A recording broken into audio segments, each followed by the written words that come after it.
నమస్తే. ఆంధ్రప్రదేశ్లో అన్ని పార్టీలు కూడా ఎన్నికలకు సిద్ధమైపోయాయి.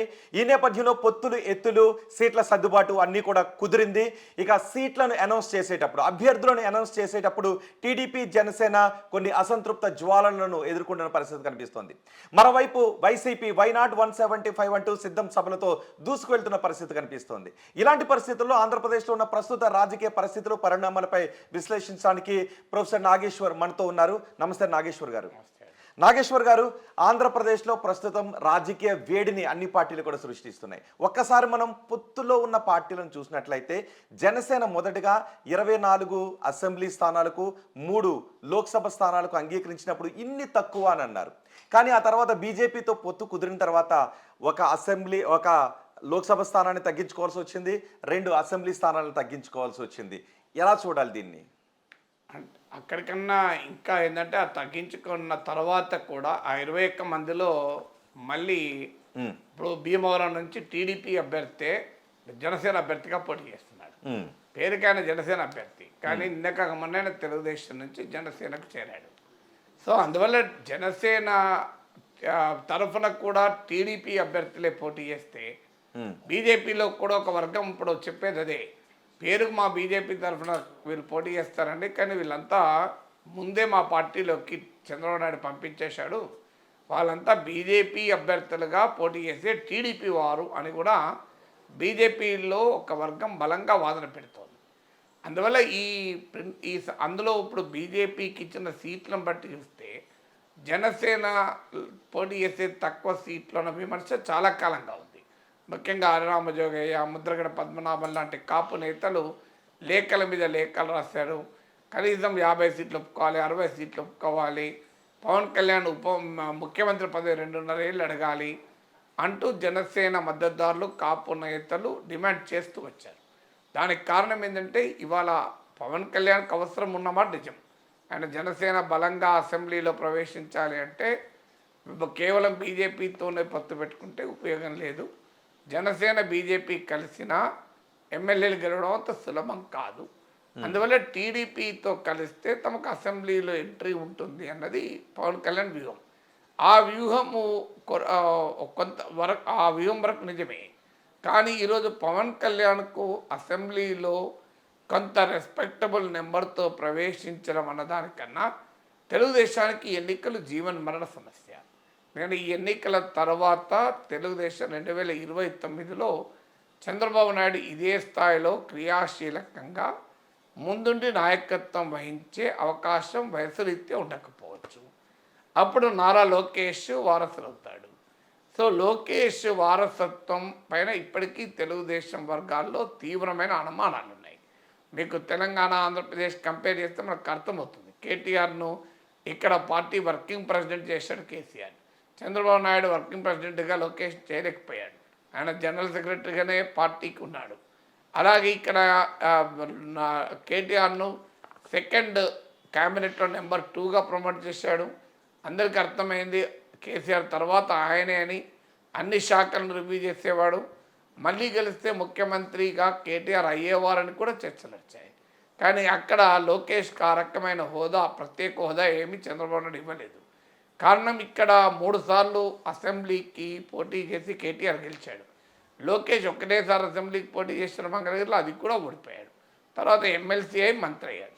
సో ఈ కంపారిజన్ కనుక గమనిస్తే 2029కి లోకేష్ ఆ స్థాయిలో పార్టీకి నాయకత్వం ఇవ్వగలడా అన్న అనుమానాలు టీడీపీలోనే ఉన్నాయి.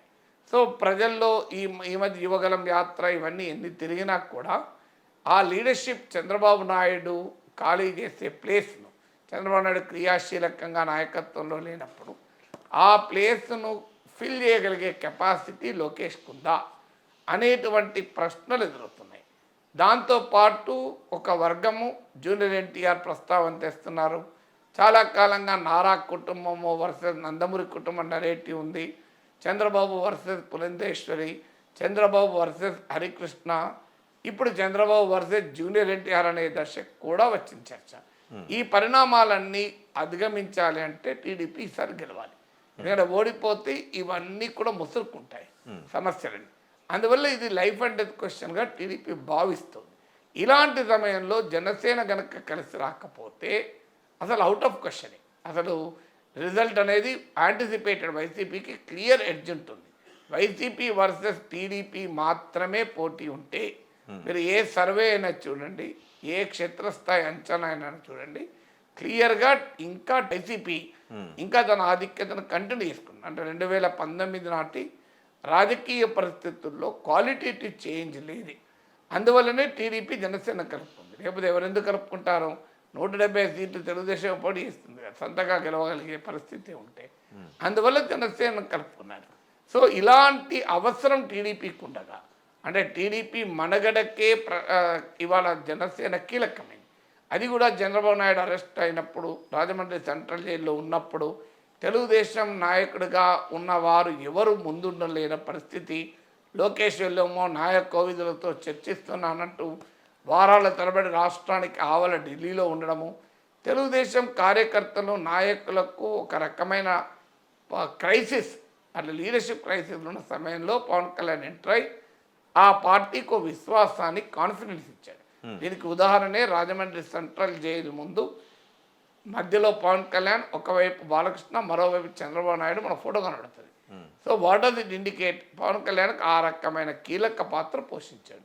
ఇన్ని చేసిన సమయానికి పవన్ కళ్యాణ్కు బలం గత 6-7% ఉండొచ్చు.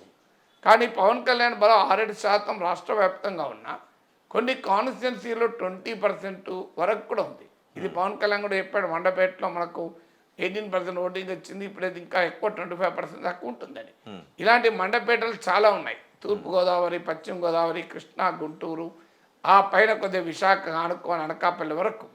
సో ఈ బెల్ట్లో 20-25% ఓటింగ్ ఉన్న పార్టీ కనుక ఎక్కువ సీట్లకు పోటీ చేయాల్సి ఉండే వ్యూహాత్మకంగా కూడా ఇప్పుడు అవసరం ఉంది. ఎందుకంటే ఇప్పుడు కుమారస్వామి తక్కువ సీట్లున్నా ఆయన ముఖ్యమంత్రి అయ్యాడు, నితీష్ కుమార్ తక్కువ సీట్లున్నా ముఖ్యమంత్రి అయ్యాడు, ఏక్నాథ్ షిందే బీజేపీ కన్నా తక్కువ సీట్లున్నా ముఖ్యమంత్రి అయ్యాడు. సో ఈ ఏక్నాథ్ షిందే, కుమారస్వామి, నితీష్ కుమార్ అనుభవాలను కనుక మనం కంపేర్ చేసుకుంటే పవన్ కళ్యాణ్ ఎక్కువ డిమాండ్ చేస్తానికి ఆస్కారం ఉంది అన్నది ఆయన అభిమానులే కాదు, ఆయనకు అభిమానులుగా చెప్పుకొని ఇప్పుడు వైసీపీలో చేరిన కాపు నేతలకు కూడా రామజోగయ్య, ముద్రగడ లాంటి వారు కూడా రిపీటెడ్గా చెప్పారు. కానీ కారణం ఏదైనా పవన్ కళ్యాణ్ చెప్పాడు, మనకు బూత్ కమిటీలు ఉన్నాయా, బూత్ స్థాయిలో నాయకులు ఉన్నారా అంటే మనకు లీడర్షిప్ లేదు అన్నది ఆయనే ఒప్పుకొని 24 సీట్లకు అంగీకరించాడు. అక్కడ దాకా బాగానే ఉంది. కానీ ఎప్పుడైతే బీజేపీ ఎంటర్ అయిందో ఓ ప్రశ్న మొదలైంది. అయ్యా మన బీజేపీకి ఉన్న బలం ఎంత, పవన్ కళ్యాణ్కి లేనిది ఏంటి, బీజేపీకి ఉన్నది ఏంటి? బీజేపీకి 100 కన్నా తక్కువ 1% ఓటింగ్ ఉంది. పవన్ కళ్యాణ్కు 6-7% ఓటింగ్ వచ్చింది. బీజేపీ పట్ల ప్రజల్లో కోపం ఉంది. ఎందుకంటే విశాఖ స్టీల్ ప్లాంట్ అమ్మేస్తున్నారు, ప్రత్యేక అది ఇవ్వలేదు, అమరావతిని కాపాడలేదు, విభజన హామీలు అమలు చేయలేదు, రాష్ట్ర విభజనకు కాంగ్రెస్ పార్టీతో సహకరించింది. ఇలా 1,00,000 కారణాలు ఆంధ్రప్రదేశ్ ప్రజలకు బీజేపీ మీద కోపం ఉండేది. సో బీజేపీతో కలిస్తే లాభం ఎంతో తెలియదు, కానీ కొన్ని వర్గాల ఓటర్లు దూరమయ్యే అవకాశం కూడా ఉంది. బీజేపీకి నాయకత్వం ఉన్నదా అంటే బీజేపీకి నాయకులు లేరు. పవన్ కళ్యాణ్ లాంటి జనాదరణ, కరిష్మా కలిగిన లీడర్ లేడు. అలాంటి బీజేపీకి 10 సీట్లు ఇచ్చి అందులో మళ్ళీ 3 సీట్లు జనసేన కోత విధించి బీజేపీకి పంపించే వరకు సహజంగానే కంపారిజన్ అంటే మరి ఏంటి, అందులో ఏదైనా వ్యూహం ఉందా లేదంటే వ్యూహం ఏమున్నది? బలహీనత ఇది. వ్యూహం ఏం లేదు. బీజేపీ వాళ్ళు ఎక్కువ సీట్లు పట్టుబడ్డారు. మరి వాళ్ళ దగ్గర వాళ్ళకి నాయకులు లేకపోవచ్చు. కానీ బీజేపీకి ఈడీ ఉంది కదా, సిబిఐ ఉంది కదా, ఐటీ ఉంది కదా, పవన్ కళ్యాణ్కి ఇవేవి లేవు కదా.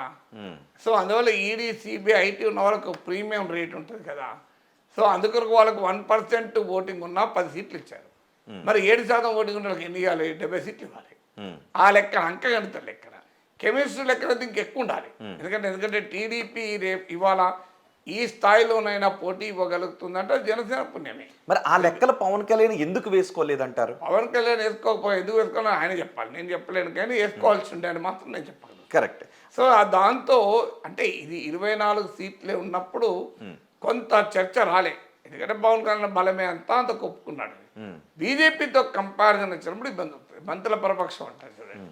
రెండు మీకో లడ్డు నాకో లడ్డు ఇచ్చినంత కాలం మీరే ఫీల్ కారు. నేను నాకు 2 లడ్డులు ఇచ్చినా ఫీల్ కారు. సార్ పెద్దవాడు కదా, ఏజ్లో నాకన్నా పెద్దవాడు, సీనియర్ కదా అని. అప్పుడు నాకేమి ఇక మీకు నాకు ఒక్క లడ్డు ఇచ్చి మీకు 5 లడ్డులు ఇచ్చింది అనుకోండి, అంటే నాకు అనిపిస్తుందా అనిపించదా, ఏం రోహిత్ నాకన్నా తురుంకానా, ఆయనకు 5 లడ్డులు ఇచ్చేది నన్ను అవమానించారు కదా అని. ఇప్పుడు అదే సమస్య వస్తుంది. బీజేపీలో నాయకుడు లేడు, చివరి వరకు పొత్తుకు అంగీకరించలేదు, నానా ఇబ్బందులు పెట్టారు, చంద్రబాబు నాయుడు 3-4 సార్లు తిప్పించుకున్నారు. సో ఇంత చేసిన తర్వాత ఆ పార్టీకి పైన వెంపర్లాడి 6 ఎంపీ సీట్లు, పవన్ కళ్యాణ్కి 2 ఎంపీ సీట్లు అయింది. పవన్ కళ్యాణ్ కన్నా ఎక్కువ బలం తగ్గించుకోవాల్సి వచ్చింది ఒకటి, ఆయనకి కూడా తగ్గించుకోవాల్సి బీజేపీకి 6 అయినాయి. సో అసలు ఏ ప్రాతిపదిక చూసినా బీజేపీతో కంపారిజన్లో జనసేన యాక్సెప్ట్ చేసిన సీట్లు జనసేన గౌరవాన్ని ఇవ్వవు, పవన్ కళ్యాణ్ గౌరవం ఇవ్వవు. వితౌట్ బీజేపీ నేను ఒప్పుకుంటా, 2 పార్లమెంట్ సీట్లు 2-3 24 సీట్లు ఉంటే అంతే కదా, మరి జనసేన బలం లేదు కదా అనుకోవచ్చు. కానీ వెన్ కంపేర్ టు బీజేపీ అసలు ఏ రకంగా పోలికలేదు. అంటే ఏ రకంగా ఉపయోగపడుతుంది? ఓన్లీ ఎలక్షనీరింగ్కేనా? బీజేపీతో కలవడం అనేది ఏముండదు, పొలిటికల్ మేనేజ్మెంట్కి ఉపయోగపడుతుంది. రేపు గెలిచినా ఓడినా కేంద్ర సంస్థలు ఎంబడబడకుండా ఉపయోగపడుతుంది. చంద్రబాబు నాయుడు పైన ఆల్రెడీ ఈడీ కేసులు ఉన్నాయి. బీజేపీతో పెట్టుకుంటే మనీష్ సిసోడియా జైలు ఉన్నాడు, హేమంత్ సోరెన్ జైలు ఉన్నాడు. బీజేపీతో కలిసిన నేతలకు ఎవరికి ఏవి ఉండవు. మన దేశమంతటా ఈ ట్రెండ్ చూస్తున్నాం కదా. అందులో అంటే గెలవడం కోసం కాదు, గెలిచినా ఓడిన ఇబ్బందులు లేకుండా వేరే కారణం చెప్పండి, రీజన్ నాకు చెప్పాలి. ఇప్పుడు అది కాదు నేను అనేది, అంటే గెలిచినా ఓడినా ఇబ్బందులు ఉండకూడదు కనుక చంద్రబాబు నాయుడు పొత్తు పెట్టుకున్నాడు అని నా ఆర్గ్యుమెంట్. కాదని చెప్పేవాళ్ళు రీజన్ చెప్పాలి, ఇంకో పలానా కొరకు పెట్టుకున్నారు. సో దీని రీజన్ ఉండాలి. ప్రత్యేక హోదా ఇస్తామని అన్నారా? అనలే కదా. ఈ మధ్య చంద్రబాబు నాయుడు మాట అన్నాడు, ప్రత్యేక హోదా ఒక్కటి తప్ప అన్ని ఇచ్చిండ్రు మాకు మోడీ, మా తగు వల్ల ప్రత్యేక హోదా గురించి. మరి ఇప్పుడు తగు తీరిందా? ప్రత్యేక హోదా ఇచ్చిండా అప్పుడు మోడీ ఇస్తానని హామీ ఇచ్చిండా? ఇప్పుడు ఆ క్లారిటీ ఉండాలి కదా. సో మాకు పోనీ ఇప్పుడు వైసీపీ ఒక స్టాండ్ తీసుకుంది, కేంద్రంలో ఎవరు సహకరిస్తే మేము వాళ్ళకు మద్దతు ఇస్తామని. మాతో అదొక స్టాండ్, రైటా రాంగా కరెక్టా తప్ప తర్వాత సంగతి. స్టాండ్ ఇప్పుడు టీడీపీ స్టాండ్ ఏంటి? చంద్రబాబు నాయుడు చెప్పాడుగా ప్రత్యేక హోదా ఇవ్వనందుకు మేము తగు పెట్టుకున్నాను. మరి ప్రత్యేక హోదా ఇచ్చినప్పుడు ఎందుకు మళ్ళీ మైత్రి ఇస్తున్నారు? అంటే ఈ పొత్తులు కలపడంలో పవన్ కళ్యాణ్ చొరవని, పవన్ కళ్యాణ్ ఆతృతని ఏ విధంగా చూడాలి? పవన్ కళ్యాణ్ చొరవ ఆతృత కన్నా ఇక్కడ క్లియర్గా బీజేపీ డామినేషన్ కనబడుతుంది. అంటే బీజేపీ బెటర్ బార్గెన్ చేసుకోగలిగింది. వాస్తవంగా బీజేపీతో లాభం కాదు, నష్టం. ఇప్పుడు ఉదాహరణకు సిటిజన్షిప్ అమెండ్మెంట్ యాక్ట్ వచ్చింది. ఇప్పుడు దీని బీజేపీ రేపు ఎన్నికలు దగ్గర పడుతున్న కొద్దీ తన ఎజెండా, మతపరమైన ఎజెండా ముందుకు తీసుకొస్తుంది. సిఏ ముందుకు తీసుకొస్తుంది, యూనిఫామ్ సివిల్ కోడ్ ముందుకు తీసుకొస్తుంది. మళ్ళీ ఇజబులు, హలాళ్ళు, టిప్పు సుల్తాన్ లాగా అనేకం వస్తాయి ఎజెండాలు. సో ఆ ఎజెండా వచ్చిన తర్వాత మైనారిటీ ఓటర్లు ఇప్పటికే వైఎస్ఆర్ కాంగ్రెస్ వెనకాల ర్యాలీ అవుతున్నారు. సో మణిపూర్ ఘటనలు ఉన్నాయి. ఇవన్నీ కూడా మైనారిటీ ఓట్ని ఇప్పటికే వైసీపీ వెనకాల గణనీయంగా ర్యాలీ అవుతుంది. ఇప్పుడు ఈ దెబ్బతో బీజేపీతో కలవడంతో ముస్లిం క్రిస్టియన్ ఓటు కనుక టీడీపీ నుంచి దూరం అయితే కూటమి భారీగా దెబ్బతింటుంది. ఇప్పుడు ఎందుకంటే క్రిస్టియన్ ఓటు కన్నా ఈవెన్ ముస్లిం ఓటు సరిపోతుంది. ఒక అంచనా ప్రకారం కనీసం ఒక 30 సీట్లలో ముస్లింలు గెలుపోవడం నిర్ణయించగలుగుతారు. అంటే వాళ్ళ ఓటింగ్ తక్కువ ఉండొచ్చు. మీరు కర్నూలు ఉంది, ఒక గుంటూరు ఉంది, సో అనంతపురం ఉంది, ఒక కదిరి ఉంది, ఇలా చాలా సీట్లలో ముస్లిం పాపులేషన్ సిగ్నిఫికెంట్గా ఉంటారు. సో మరి వాళ్ళంతా కూడా ఇప్పుడు బీజేపీ దాడి మొదలైన తర్వాత ఎలా ఓట్లేస్తారు అన్నది ఒక కీలకం. కానీ 2014లో కూడా జనసేన పోటీ చేయకపోయినా దాదాపు ఇదే పొత్తు కదా. అంటే అప్పుడున్న సిచ్యువేషన్ వేరు. అప్పుడు బీజేపీ ఎజెండా, మోడీ ఎజెండా ఈ స్థాయిలో విశ్వరూపం లేదు కదా. 2014కు ముందు మీకు ఈ సిఏ లేదు, యూనిఫామ్ సివిల్ కోడ్ లేదు, హిజబ్ లేదు, హలాల్ లేదు, ఈ ఎజెండానే లేదు కదా. సో అప్పుడు 2014లో రిలీజియస్ ఎజెండాతో బీజేపీ అధికారంలోకి రాలే. మీకు 2014లో development agenda, Gujarat model of development, UPA కుంభకోణాలు, good governance, clean governance, anti corruption, ఈ ప్లాంక్తో మోడీ వచ్చాడు కదా. అప్పటికిప్పటికి 10 ఏళ్ల తర్వాత మారిపోయింది. ఇప్పుడు సెక్యులర్ అన్న పదమే రాజ్యాంగంలోకి తీసేస్తాం. నిన్నగా మన అనంత హెగడే అన్నాడు, అసలు రాజ్యాంగం మార్చేస్తామా 400 సీట్లు ఇస్తే. సో ఇప్పుడు అప్పటికి ఇప్పటికీ వాళ్ళ వాదనలు చాలా తేడా ఉంది. 2014కు ముందు, 2014 తర్వాత.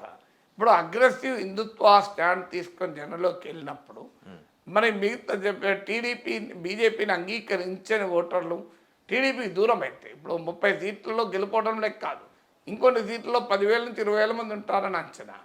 సో అందువల్ల అక్కడ మళ్ళీ పోలరైజ్ కాంటెస్ట్, ఒకవైపు టీడీపీ, జనసేన, బీజేపీ, ఒకవైపు వైసీపీ. ఇంకొక ఛాలెంజ్ ఉంది, బీజేపీ శ్రేణుల్లో ఈ పొత్తు పట్ల ఇష్టం లేదు. మీరు బీజేపీ రాష్ట్ర కమిటీ ఇష్టం లేదు. ఇప్పుడు ఇవాళ కూడా పత్రికలు వచ్చింది చూడండి, అసలు గతంలో ఓడిపోయిన సీట్లే బీజేపీకి ఇచ్చారు చంద్రబాబు నాయుడు, లేదు మా వాళ్ళే. బీజేపీకి ఇష్టం లేకపోవడానికి ఏముంది ఆంధ్రప్రదేశ్లో? అంటే ఏమి ఉన్నా లేకపోయినా గెలవాలని అయితే కోరుకుంటారు కదా. అంటే బీజేపీ రాష్ట్ర నాయకత్వం, రాష్ట్రంలో ఒక బలమైన నాయకత్వం భావించేది ఏంటంటే, మనము ఈ ఎలక్షన్లో గెలవకపోయినా ఈ ఎలక్షన్లో మోడీ ప్రభావంతో ప్రతి లోక్సభ నియోజకవర్గంలో 1,00,000 ఓట్లు తెచ్చుకోగలిగితే ఇది పునాదిగా ఏర్పడి నెక్స్ట్ లోకల్ బాడీస్కు అది పెరగచ్చు అని. ఇప్పుడు బీజేపీ తెలంగాణలో ఏముంది, 2018లో 7% ఓట్లు వచ్చాయి, ఒక్క సీట్ వచ్చింది, 5 ఎమ్మెల్యేలు ఉంటే 5లో 4 ఓడిపోయారు, ఒక్కరు గెలిచారు. ఏమైంది, 2019 లోక్సభ ఎన్నికలకు వచ్చే వరకు 4 ఎంపీ సీట్లు గెలుచుకున్నారు, 20% ఓటింగ్ వచ్చింది. తర్వాత దుబ్బాక గెలుచుకున్నారు, హుజురాబాద్ గెలుచుకున్నారు, జిహెచ్ఎంసీలో భారీ విజయం సాధించారు.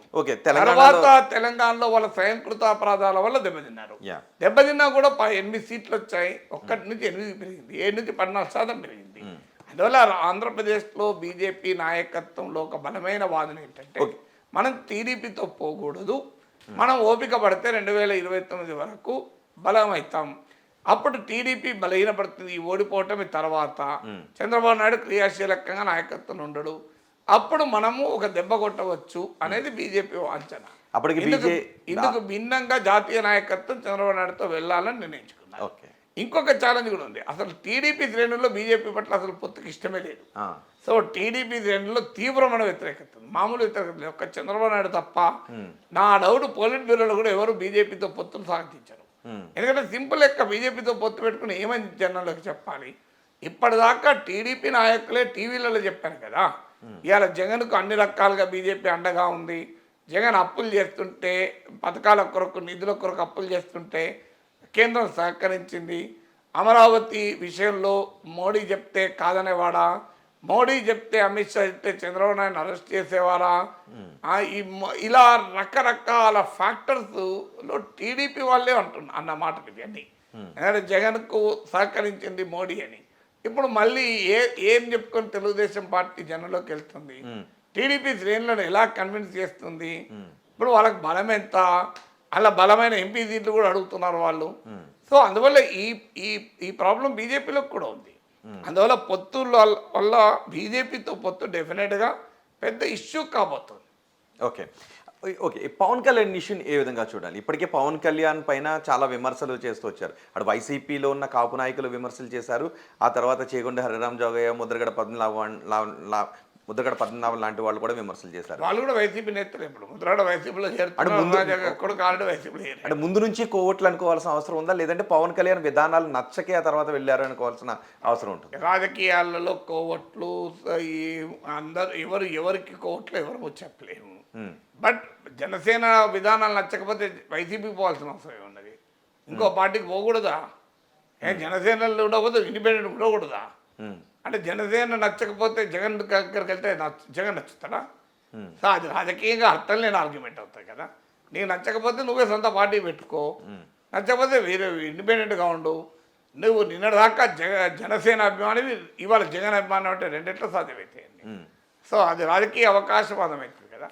జనసేన పైన కాపు ఉద్యమ నేతలుగా వాళ్ళు అనేక కీలక ప్రశ్నలు రైజ్ చేశారు, కానీ వాళ్ళు ఒక్కసారి వైసీపీలో చేయడంతో వాళ్ళ క్రెడిబిలిటీ క్వశ్చనబుల్ అయింది కదా. నాగేశ్వర్ గారు, ఏ రాజకీయ పార్టీ అయినా సరే మనం ఎన్నికల్లో గెలుస్తాం, మన అధికారంలోకి వస్తాం అనే ఒక ఉత్సాహాన్ని జనాల్లో కనిపించాలి, నమ్మకాన్ని కలిగించాలి. ఈవెన్ ప్రజాశాంతి పార్టీ నుంచి కూడా కేపాల్ కూడా అదే చెప్తాడు, మేము అధికారంలోకి వచ్చేస్తున్నాం, అన్ని స్థానాల్లోనూ గెలుస్తామని. కానీ జనసేన నాయకుడు అలాంటి నమ్మకాన్ని ఏ స్థాయిలోనూ కేడర్లో కల్పించలేకపోతున్నాడని ఒక విమర్శ. జనసేన పోటీ 24 సీట్లు కదా, మేము అధికారంలోకి వస్తాం, ఆయన అధికారంలో కూటమి అధికారంలోకి వస్తుందని రోజు చెప్తున్నాడు కదా, కూటమి అధికారంలోకి వస్తుందని రోజు చెప్తున్నాడు. అందులో జనసేన అధికారంలోకి వస్తాను ఎట్లా చెప్తాను? అంటే అధికారం అంటే సీట్ షేరింగ్ అని కానీ, లేదంటే మనం అధికారంలో భాగస్వాములు అవుతాం అనేటటువంటి బలాన్ని ఇవ్వలేకపోతున్నారు. మనకు అంత బలం ఉందా, మనకు అంత బలం లేదు అని చెప్తున్నారు. ఎవరు చెప్పారు ఇవ్వలేకపోతున్నారని? అంటే రేపు కూటమి అధికారంలోకి వస్తే పవన్ కళ్యాణ్ మంత్రి కాకుండా ఉంటాడా? జనసేన వాళ్ళ మంత్రులు కాకుండా ఇవ్వలేకపోతున్నాడు కంక్లూజన్ మీరే వస్తే నేను మరి చేగొండ హరిరామ్ జోగే కానీ లేదా సూర్యప్రకాష్ గాని కొడుకు తీసుకుపోయి వైసీపీలో కలిసిన తర్వాత క్రెడిబిలిటీ ఎక్కడది ఇంకా ఉమ్, ఇప్పుడు జనసేన శ్రేయభిలాషులు అయితే జనసేనలో ఉంటారు కదా బయట వేరే పక్క పార్టీలు ఏరినాక శ్రేయభిలాషులు ఎక్కడది ఇక ఉమ్. అంటే ఇంతకుముందు మీరు అన్నారు కదా 24 సీట్లు ఓకే మంచి ఫిగర్ అని అనుకున్న టైంలో మళ్ళీ 22కి రావాల్సి వచ్చింది. అంటే వెనక్కు తగ్గుతూ ఉండడం కొన్ని ప్రయోజనాలను తాకట్టు పెట్టడమా లేదంటే వ్యూహమా?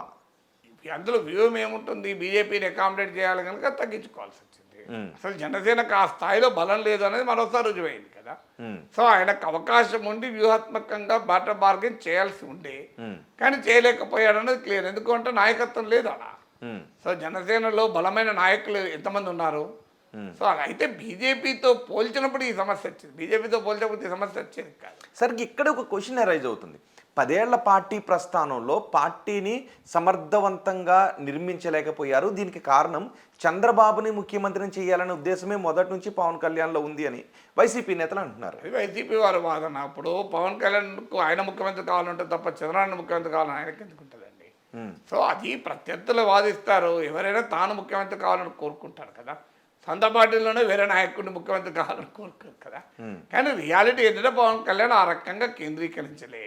ఇప్పుడు ఈ మధ్య ఆయన రాజకీయాల్లో చాలా సీరియస్గా ఈ 2 ఏళ్ళ నుంచి అన్న తిరుగుతున్నాడుగా. అంతకుముందు వైసీపీ చెప్పేవాళ్ళు కదా ఇంటర్వెల్ ఎక్కువ సినిమా తక్కువ అని. సో ఆయన ఎపిసోడల్ యాక్టివిటీగా పొలిటికల్ యాక్టివిటీ ఉండే. అప్పుడప్పుడు వచ్చేవాడు, ఒక ఈవెంట్ పార్టిసిపేట్ చేసేవాడు, వెళ్ళిపోయేవారు. సో ఒక కాన్సన్ట్రేట్ చేసి పార్టీ నిర్మించి లీడర్షిప్ను డెవలప్ చేసే ప్రయత్నం అయితే చేయలేదు. ఆ రకమైన లోపం క్లియర్గా జనసేనలో ఉన్నమాట నిజం. సో 10 ఏళ్ళు అనేది సమస్య కాదు. ఇప్పుడు కాంగ్రెస్ పార్టీకి 100 ఏళ్ల పై చరిత్ర కాంగ్రెస్కి ఏమున్నది, ఆంధ్రప్రదేశ్లో 1% ఓటింగ్ ఉంది కదా. జనసేన కనీసం 6-7% ఉంది. బీజేపీ పుట్టి 40 ఏళ్ళు అయిపోయింది, ఆంధ్రప్రదేశ్లో 1% ఓటింగ్ లేదు కదా. కమ్యూనిస్టులు పుట్టి 100 ఏళ్ళు అయింది, వాళ్ళకి ఓటింగ్ ఎంత ఉన్నది. సో ఆ ఇయర్స్ అనేది ఇష్యూ కాదు. ఇయర్స్ అనేది ఆ 10 ఏళ్ళు అయింది కదా పవన్ కళ్యాణ్ ఇంకేం చేయలేదు అంటే అదేమన్నా క్లర్క్ జూనియర్ ఎల్డీసీగా చేరితే 10 ఏళ్లలో యూడీసీ అవుతాను అన్నట్టు ఉండదు కదా రాజకీయాలు. 10 ఏళ్ళు 8 నెలల్లో ఎన్టీ రామారావు ముఖ్యమంత్రి అయ్యాడు. సో రాజకీయాల్లో 8 ఏళ్ళు 10 ఏళ్ళు ఉండదు. జగన్మోహన్ రెడ్డి 2-3 పార్టీ పెట్టిన 2-3 ఏళ్లలో ప్రధాన ప్రతిపక్ష నేత అయ్యాడు, 8 ఏళ్ళలో ముఖ్యమంత్రి అయ్యాడు కదా. సో అందువల్ల అలా ఉండదు. రేవంత్ రెడ్డి కాంగ్రెస్లో చేరని 5-6 ఏళ్ళకి సీఎం అయ్యాడు. కాంగ్రెస్లో 50 ఏళ్ళ నుంచి ఉన్న వాళ్ళు కూడా సీఎంలు కాలే కదా. రాజకీయాల్లో సీనియారిటీ నెంబర్ ఆఫ్ ఇయర్స్ ఉండదు. అయితే జనసేనను ఆ స్థాయిలో నిర్మాణము కార్యాచరణ చేయలేకపోయాడు, చేయలేదన్నది నిజం. దానికి ఎవరి ఇంటర్ప్రిటేషన్ వారికి ఉండొచ్చు. సో అందువల్ల పవన్ కళ్యాణ్ డీలెజిటిమైజ్ చేయాలి కనుక వైసీపీ ఆయన చంద్రబాబు నాయుడు కొరకే చేయలేదు విమర్శించవచ్చు. కానీ పవన్ కళ్యాణ్ ముఖ్యమంత్రి పదవి ఇద్దామంటే నాకు వద్దు, లోకేష్కి అని నేను అంటాడా? నాకు చెప్పండి.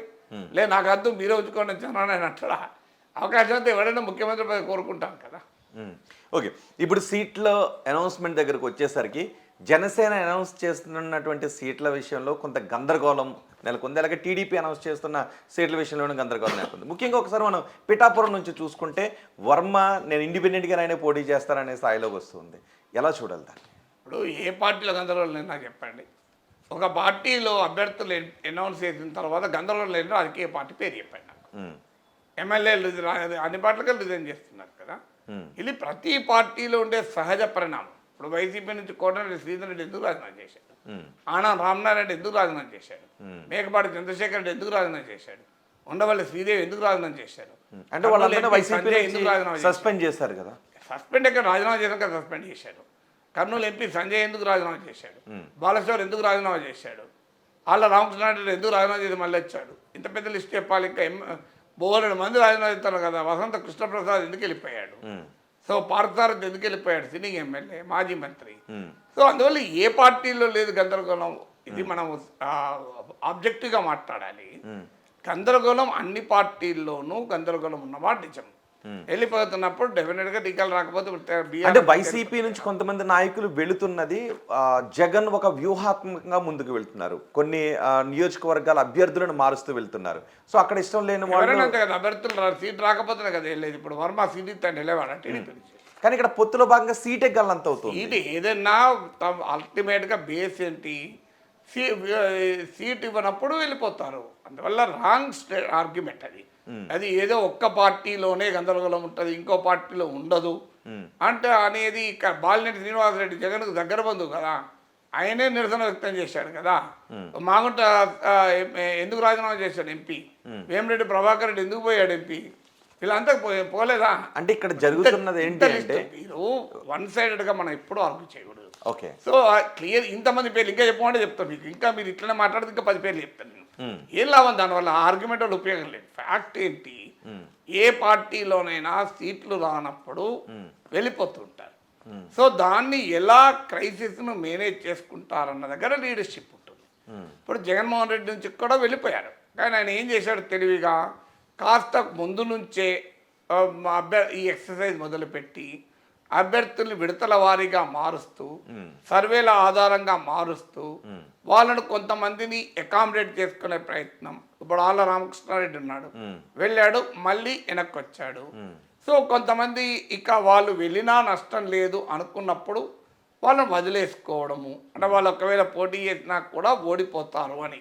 సో ఈ క్రైసిస్ ఇప్పుడు రాజ్దీప్ సర్దేశాకి ఇచ్చిన ఇంటర్వ్యూలో జగనే చెప్పాడు, మేము ఈ ముందు నుంచి ఎక్సర్సైజ్ మొదలు పెట్టాం, ఎందుకంటే ఎన్నికల సమయానికి వచ్చేవారు గందరగోళం ఉండకూడదు, అంటే వెళ్ళిపోయే వాళ్ళు వెళ్ళిపోయి క్లియర్ అయిపోయి సెటిల్ కావాలి, అన్సెటిల్డ్గా పార్టీ ఉండకూడదు అనేటువంటి వ్యూహాన్ని జగన్ అనుసరించాడు. ఆ వ్యూహం ఉపయోగపడుతుంది. ఇప్పుడు మీరు ఇటీవల కాలంలో అల్లరి లేదు, ఈ అల్లరంతా అయిపోయింది అది. అందరూ టీడీపీ జనసేన అభ్యర్థులు కాదు, ఎన్ని సీట్లు ఎవరు చేయాలి అనే చర్చ రాకముందే వైసీపీలో అయిపోయింది. సో వైసీపీలో పెద్ద తిరుగుబాటు వస్తుందని ఊహించారు, కానీ ఏమీ రాలే. కొంతమంది వ్యక్తులుగా వచ్చిన మాట నిజం, ఇక్కడైనా అక్కడైనా వ్యక్తులుగా వస్తాయి. సో భారీ ఎత్తున మొత్తం పార్టీలు జీలవు. సో వ్యక్తులుగా వైసీపీ కూడా వచ్చారు, కానీ వైసీపీ ఏంటంటే ముందు మేల్కొని కొంత జాగ్రత్త పడి ఒక్కొక్క నియోజకవర్గంలో ఎవరికి అనుకూలత ఉంది వ్యతిరేకత ఉందని సర్వేలు చేసి, ఆ సర్వేల్లో ఎలాగూ వీళ్ళు ఓడిపోతారు, వీళ్ళ పట్ల బాగా వ్యతిరేకత ఉంది.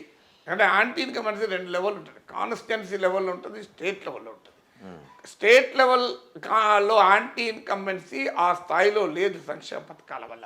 కొన్ని పట్టణ ప్రాంతాల్లో అసంతృప్తి ఉన్నమాట నిజం, కోతలు, విద్యుత్ ఛార్జీలు, చెత్త పన్ను ఇలాంటి వాటిపైన వ్యతిరేకత ఉన్న నిజం, ఈ ఉచితాల పట్ల మిడిల్ క్లాస్లో కొంత అసంతృప్తి ఉన్నమాట నిజం.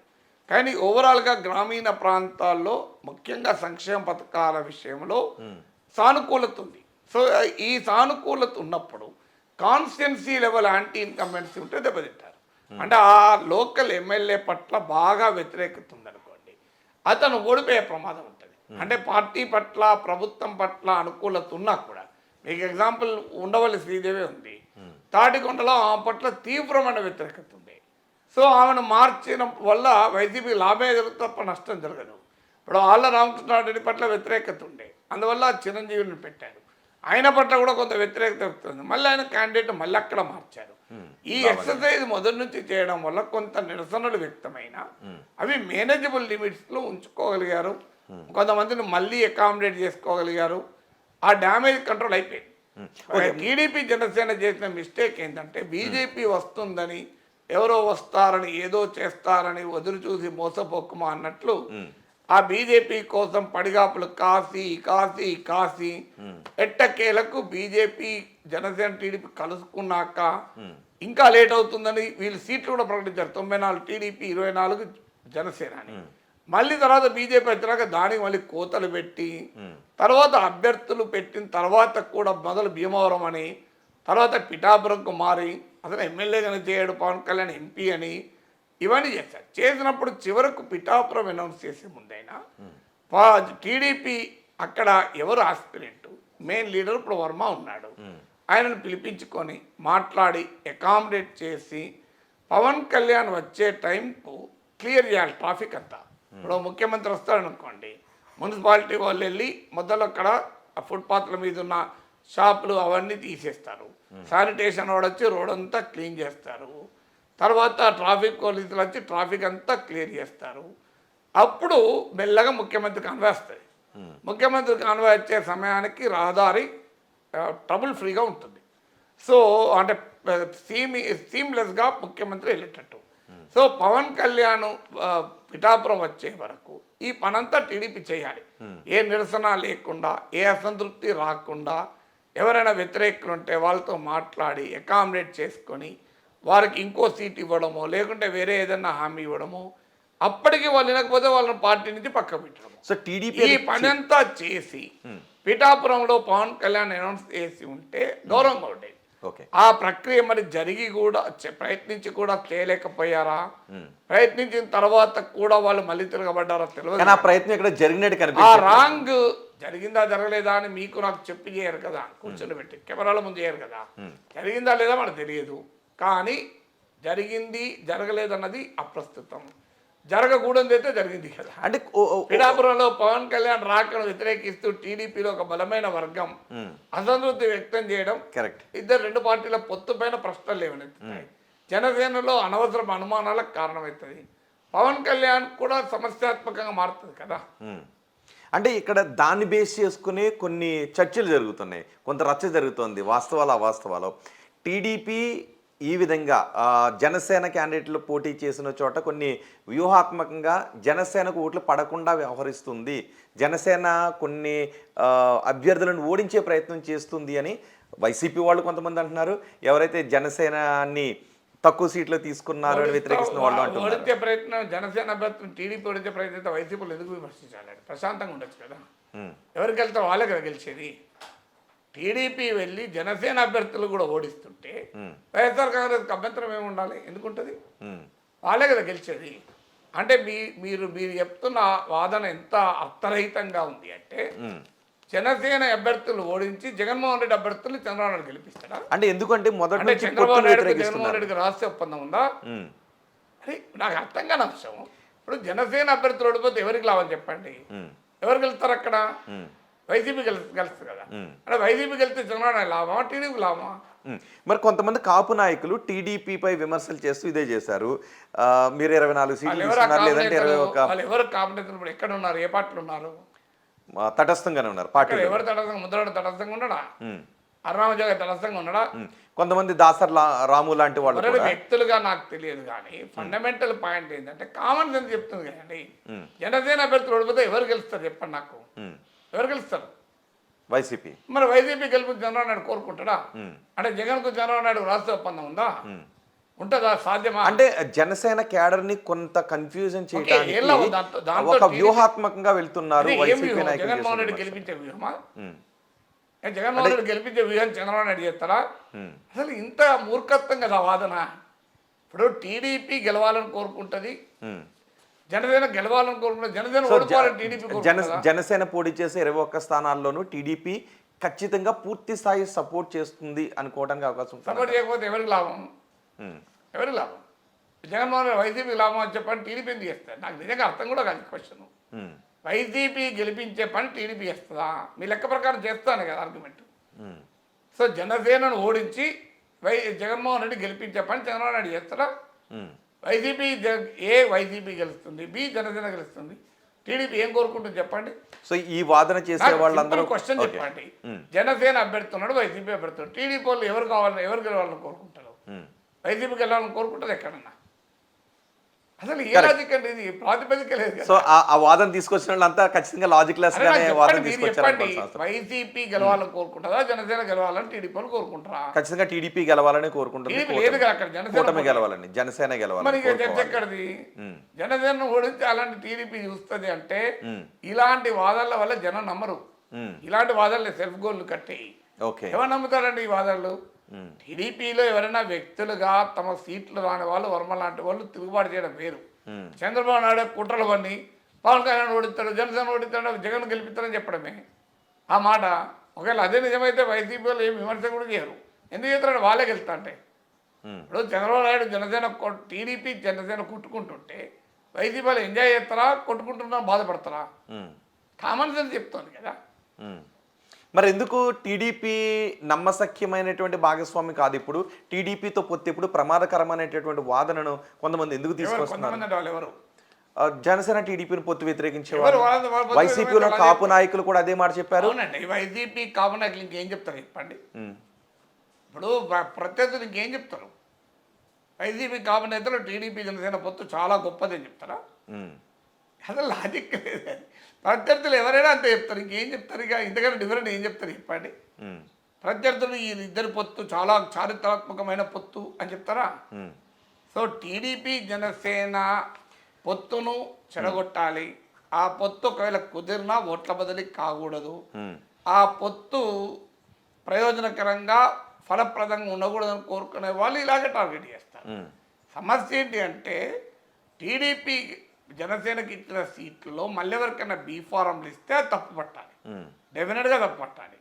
రెండవది అంటే at the cost of Janasena TDP B form ఇచ్చి వాళ్ళ పార్టీ వాళ్ళని గెలిపించుకునే ప్రయత్నం చేస్తే తప్పు. ఉమ్. కానీ జనసేన ఓడించి వైసీపీని టీడీపీ గెలిపిస్తుందనే వాదన చేసే వాళ్ళు అంతకన్నా మూర్ఖులు ఎవరు ఉండడు ఈ ప్రపంచంలో. జగన్మోహన్ రెడ్డి గెలిపించడానికి చంద్రబాబు నాయుడు కృషి చేస్తాడు అంటే అది రాంగ్ ఆర్గ్యుమెంట్. అంటే అలాంటి ఒక భావనను చొప్పించడం ద్వారా మిగిలిన చోట్ల ఏదైతే జనసేన క్యాడర్ ఉంటుందో వాళ్ళ వైపు నుంచి ఓట్లు వైసీపీ వైపుకి పడే విధంగా పొత్తుని వ్యతిరేకించే విధంగా ఒక వ్యూహం జరుగుతోంది అని బూమరాంగ్ అవుతుంది అది. అలాంటి వ్యూహం కనుక వైసీపీ పండితే కంప్లీట్గా నష్టపోతారు. మరి టీడీపీ పైన కోపంతో వైసీపీ ఎందుకు వేస్తారండి? ఓకే, మరి మీరు టీడీపీ కోపంతో వేటేయకుండా ఉండిపోతారు. ఇప్పుడు టీడీపీ మీద కోపంతో వైసీపీకి ఓటు వేసాడు, జనసేన మీద కోపంతో వైసీపీ టీడీపీ వాళ్ళు ఓట్లేస్తారా? అసలు ఏ ప్రాతిపదిక ఓట్లేస్తారు? ఇప్పుడు వైసీపీని ఓడించడానికే పొత్తు పెట్టుకున్న పవన్ కళ్యాణ్ చెప్తున్న సమయంలో, జనసేన వర్గాలు వైసీపీకి వ్యతిరేకంగా ఉన్న సమయంలో టీడీపీ మీద కోపంతో వైసీపీని గెలిపిస్తారా? ఎక్కడ? కానీ పొత్తు కుదిరినప్పటికీ కూడా ఓట్ ట్రాన్స్ఫర్ అవుతుందా లేదా అనే చర్చ ఎందుకు బలంగా జరుగుతుంది? చర్చ ఎవరు పెడుతున్నారు? పొత్తులు ఇష్టం లేని పెడతారు కదా. ఏ సర్వేలు చేసినా ఓట్ల బదిలీ అవుతుందనే సర్వేలు వ్యక్తమవుతున్నాయి కదా. ఇప్పుడు నిడదవోలు ఉంది, నిడదవోలు విషయంలో కూడా అక్కడ టీడీపీ నుంచి వ్యతిరేకత వచ్చింది. ఇప్పుడు పిఠాపురం నుంచి వ్యతిరేకత వచ్చిన సందర్భం కనిపిస్తుంది. మన పి గన్నవరం నుంచి టీడీపీ అభ్యర్థిని అక్కడ జనసేన నాయకులు వ్యతిరేకించిన పరిస్థితి కనిపించింది.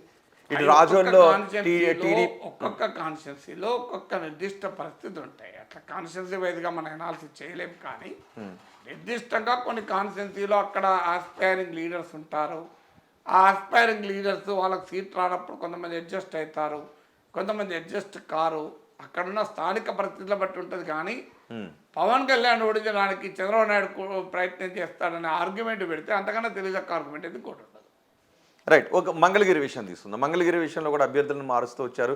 గంజి చిరంజీవిని మార్చి మళ్ళీ మహిళా అభ్యర్థిని తీసుకొచ్చారు. అక్కడ బీసీ ఓట్ బ్యాంక్ ఎక్కువగా ఉంటుందని. కానీ మరోసారి మంగళగిరి నుంచి లోకేష్ అక్కడ పోటీ చేస్తున్నారు. అక్కడ ఈక్వేషన్స్ని ఎలా చూడాలి? బీసీ ఓట్ బ్యాంక్ ఉంటే మరి 2019లో ఎందుకు గెలవలేదండి?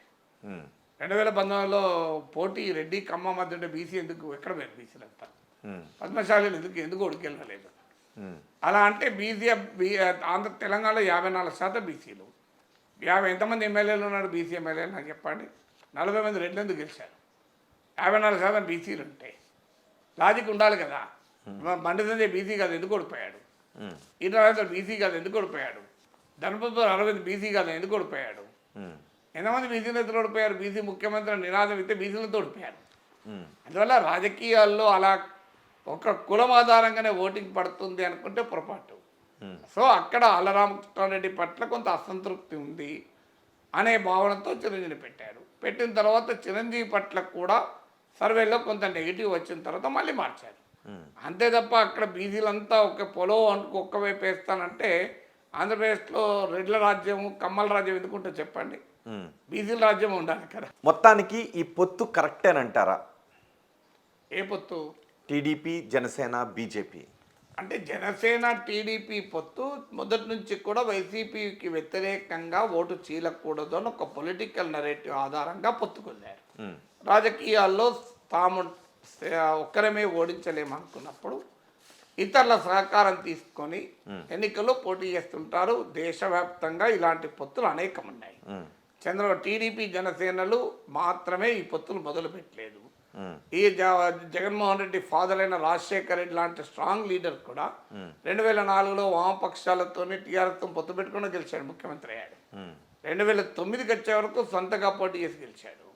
అందువల్ల పొత్తులు అనేది ఎవరు పెట్టుకోరు, అదేదో టీడీపీ జనసేన పెట్టుకుంటుంది అనేది కరెక్ట్ కాదు. అయితే ఆ పొత్తును ప్రజలు అంగీకరిస్తారా లేరా అనేది ప్రాతిపదిక. సో ఆ అంగీకరించగలిగే కన్విన్సింగ్ పొలిటికల్ నెరేటివ్ జనం ముందు పెట్టగలరా? టీడీపీ జనసేన గత కొంతకాలంగా జగన్మోహన్ రెడ్డి బలంగా ఉన్నాడు కనుక ఆయనను ఓడించాలి అంటే మనం కలవాల్సిందే. విడివిడిగా పోటీ చేస్తే జగన్ ఓడించలేము. జగన్ను ఓడించాలి అంటే అందరము కలవాలి. అదే అంటే ఆ విడివిడిగా పోటీ చేస్తే ఓడించలేము, జగన్ అంత బలంగా ఉన్నాడు. ఈ బలానికి కారణం ఏంటి? జగన్ అంత బలంగా ఉండటానికి కారణం ఏంటి? అంటే జగన్ అంత బలంగా ఉండటానికి కారణం అనేక కారణాలు ఉండొచ్చు. బలంగా ఉన్నాడు అన్నది ఫ్యాక్ట్. బలంగా ఉంటేనే కదా, ఎందుకు కలుస్తా? లేకపోతే ఒక టీడీపీని వైసీపీని ఓడించగలిగే శక్తి ఉంటే టీడీపీ ఒకదే పోటీ చేస్తుంది కదా. అది లేదన్నది నిజం. అది లేదు కనుకనే అందరూ కలవాలనుకున్నారు. ఆ పొలిటికల్ నెరేటివ్ ఓకే, కానీ మధ్యలో బీజేపీతో కలవడమే ఎవరికి అర్థం కాని అంశం. ఎందుకంటే బీజేపీ 1% కన్నా ఎక్కువ ఓటింగ్ లేదు, నోటా కన్నా తక్కువ ఉంది. 2019-24 మధ్య బీజేపీ పెరిగిందేమీ లేదు. మోడీ పట్ల సానుకూలత ఉన్నా అది అసెంబ్లీ ఎన్నికల్లో కానీ లోక్సభ ఎన్నికల్లో కానీ ఆంధ్రప్రదేశ్లో రిఫ్లెక్ట్ కాలే. ఇది 2019లో కూడా రిఫ్లెక్ట్ కాలే. మిగతా రాష్ట్రాల్లో కనీసం అసెంబ్లీ ఎన్నికల్లో రిఫ్లెక్ట్ కాకపోయినా మోడీ పట్ల సానుకూలత పార్లమెంట్ ఎన్నికల్లో రిఫ్లెక్ట్ అవుతుంది. తెలంగాణ, కర్ణాటక, ఒరిస్సా, ఢిల్లీ, మధ్యప్రదేశ్, రాజస్థాన్, ఛత్తీస్గఢ్ ఇలా చాలా రాష్ట్రాల్లో మనం చూసాం. ఆంధ్రప్రదేశ్కి వచ్చే వరకు అసెంబ్లీ ఎన్నికల ఓటింగ్కు లోక్సభ ఎన్నికల ఓటింగ్కు పెద్ద తేడా లేదు. సో అందువల్ల బీజేపీ బలం పెరగలేదు. ఈ మోడీ పట్ల ఒకవేళ సానుకూలత ఉన్నది ఆంధ్రప్రదేశ్లో బీజేపీకి ఓట్లు రాల్చవు. బీజేపీకి బలమైన నాయకులు లేరు. బీజేపీ బలం పెరిగిన సంకేతాలు లేవు. ఇంకేమైనా ఉంటే బీజేపీ ఎజెండా వల్ల, బీజేపీ పోలరైజింగ్ ఎజెండాల వల్ల ఒక బలమైన సెక్షన్ బీజేపీకి వ్యతిరేకంగా ఉన్నారు. వారు రేపు పొత్తును అంగీకరించక టీడీపీ జనసేన బీజేపీ కూటమికి దూరమై వైసీపీ వెనకాల మరింతగా ర్యాలీ అయ్యే అవకాశం ఉంటుంది. ఈలోగా ప్రత్యేక హోదా ఇవ్వలేదన్న కోపం ఉంది. కాంగ్రెస్ పార్టీతో కలిసి రాష్ట్రాన్ని తమ ఇష్టాలకు వ్యతిరేకంగా విభజించారన్న కోపం ఆంధ్రప్రదేశ్ ప్రజల్లో ఉంది. విభజన హామీలు ఇవ్వలేదు. కడప స్టీల్ ప్లాంట్ రాలేదు, పెట్రోకెమికల్ కాంప్లెక్స్ రాలేదు.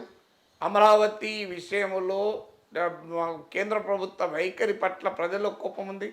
విశాఖ స్టీల్ ప్లాంట్ అమ్మకానికి పెట్టారు. వెనుకబడిన ప్రాంతాలకు నిధులు ఇవ్వాలని చట్టంలో ఉన్నా ఇవ్వలేదు. పారిశ్రామిక రాయితీలు ఇవ్వాలని చట్టంలో ఉన్నా ఇవ్వలేదు. వైజాగ్ చెన్నై ఇండస్ట్రియల్ కారిడార్ను డెవలప్ చేస్తామని చట్టంలో ఉన్నా చేయలేదు. సో ఇలా విజయవాడ, విశాఖ మెట్రోలకు నిధులు ఇవ్వలేదు. ఇలా పోలవరం పూర్తి కాలేదు. పోలవరం నిర్వాసితులకు ఇప్పటికీ నిధులు ఇవ్వడానికి కేంద్రం సిద్ధంగా లేదు. ఇన్ని రకాల కోపాలు బీజేపీ ఉన్నాయి. కానీ అలాంటి బీజేపీతో చంద్రబాబు నాయుడు ఎందుకు పొత్తు పెట్టుకున్నాడు, పెట్టుకుని 6 ఎంపీ సీట్లు 10 ఎమ్మెల్యే సీట్లు ఎందుకు ఇస్తున్నాడు అన్నది ఆయనకే అర్థం కావాలి. పైగా జనసేన కూడా 21కి తగ్గటం, అది జనసేన తగ్గడమా ఇష్యూ కన్నా ఎక్కువ బీజేపీ ఎందుకు అన్ని సీట్లు ఇచ్చి బీజేపీతో పొత్తు పెట్టుకోవాలి. కాస్ట్ బెనిఫిట్ అనాలిసిస్ అంటారు, లేదా rate of investment, rate of return ROR అంటారు, రిటర్న్ ఆన్ ఇన్వెస్ట్మెంట్ అని ఎకనామిక్స్ బిజినెస్ భాషలో అంటారు. ఏ రకంగా చూసినా బీజేపీతో పొత్తు వల్ల ఫాయిదా అయితే లేదు, ఏమనంటే నష్టమే కదా. అంటే కేంద్ర ప్రభుత్వ పాలన, కేంద్ర ప్రభుత్వ అభివృద్ధి, కేంద్ర ప్రభుత్వం ఆంధ్రప్రదేశ్కి ఏం చేసింది ఇవి దృష్టిలో పెట్టుకుంటారా, లేకపోతే రాష్ట్ర ప్రభుత్వం చేసినటువంటి సంక్షేమ పథకాలు అభివృద్ధిని దృష్టిలో పెట్టుకునే అవకాశం ఉంటుంది? ఇది అసెంబ్లీ ఎన్నికలు కనుక డెఫినెట్గా రాష్ట్ర ప్రభుత్వ పనితీరు పైనే ఓటింగ్ ఉంటుంది. కేంద్ర ప్రభుత్వం పనితీరు పైన ఓటింగ్ ఉండే అవకాశం ఆంధ్రప్రదేశ్లో లేదు. తర్వాత ఇక్కడ ఇంకొప్పుడు చంద్రబాబు నాయుడు చెప్తున్నట్టు ఇది రాష్ట్ర ప్రయోజనాల కొరకు, సో మేము ఆంధ్రప్రదేశ్ అభివృద్ధి చేయాలంటే కేంద్రం సహకారం కావాలని 2014లో కూడా ఇదే తీరి చెప్పి అధికారంలోకి వచ్చారు. ఎందుకంటే రాష్ట్రం విడిపోయింది, విభజిత ఆంధ్రప్రదేశ్కు కేంద్రం సాయం కావాలి, అందుకొరకు మేము బీజేపీతో పొత్తు పెట్టుకుంటున్నాం అన్నారు. ఎందుకంటే కేంద్రంలో మోడీ ప్రైమ్ మినిస్టర్ అయ్యే అవకాశం ఉంది. 2018కి వచ్చారు చంద్రబాబు నాయుడు ఏం చెప్పాడు, మోడీ రాష్ట్రానికి అన్యాయం చేశాడు, మోడీ దేశానికి అన్యాయం చేశాడు, మోడీ అనే వ్యక్తి దేశానికే ప్రమాదకరం, ఆంధ్రప్రదేశ్కి అయితే పూర్తిగా అన్యాయం చేశాడు అని చెప్పాడు. మరి ఆ తర్వాత న్యాయం చేశాడా? మరి ఇందులో ఏది 2019 ఎన్నికలకు ముందు ఎన్డీఏ నుంచి టీడీపీ బయటికి రావటానికి ఏ కారణాలు అయితే చెప్పారో ఆ కారణాలు ఇప్పటికీ వ్యాలిడ్ కదా. కానీ మరి ఇప్పుడు ఎందుకు వదిలిపెట్టుకున్నారు? ఆంధ్రప్రదేశ్కి రావాల్సిన ప్రయోజనాలపై కేంద్రంతో పోరాడే విషయంలో అటు వైసీపీ టీడీపీ రెండు ఒకటే, ఇంక్లూడింగ్ జనసేన కూడా ఒక్కటే అనేటటువంటి ఒక చర్చ నిజమే ఉంది. కదా, ఎవరు పోరాడితే ఎందుకు రాలేదు? ఎవరు పోరాడి నాకు చెప్పండి. ఎవరూ పోరాడలేదు అని. రోడ్డు పైన ఏమన్నా నిరసనలు చూసామా? ఏం పోరాటాలు జరిగాయి? అందులో అందువల్ల వైసీపీ ఎంతో జరగలేదు టీడీపీ నిజమే. అంతే అనే ఒక చర్చ ఉంది. ఏమండి, అందులో వైసీపీ ఎంతో టీడీపీ అంతే. అంటే వైసీపీ టీడీపీ జనసేన 3 పార్టీలు కూడా కేంద్రం పైన పోరాడలేదు.